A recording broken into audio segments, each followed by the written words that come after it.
Hi, this is Brenda Cassidy, OT and sensory educator. I'm continuing on this series in talking about things that crop up with parents as I meet them at my workshops. And I will be running more live workshops in September and October of 2018, particularly my Brain Cam program and also Sensory Made Simple, which brings complete simplicity to understanding and managing the sensory child. But in the meantime, just some little bits and pieces that have cropped up that might be useful for you, the parents and any school staff to think about over the summer. Parents, have you been labelled an overprotective parent? Now, this is something that comes up a lot when I speak to parents at my workshops. They know or think it's rolling around in their gut that there is something going on with their child, and they might mention it to their own parents, to the grandparents of the child. They might bring it up at school, and sometimes people label the parent as being overprotective or looking for something wrong in the child or looking for a label.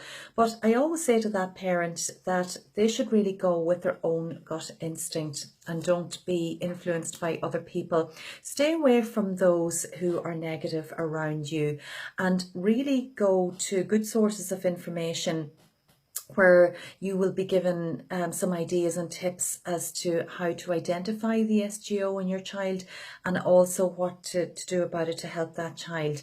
And I always say to those parents, don't worry about maybe your own parents, the grandparents of the child, or your in-laws not understanding the SGO in that child.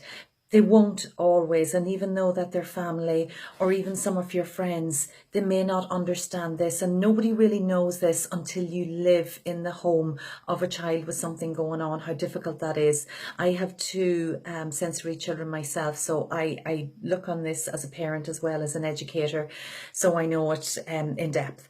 But what I would say to you is don't be worried about being labelled the overprotective parent. Nobody knows or loves your child any more than you do. So go with your own gut.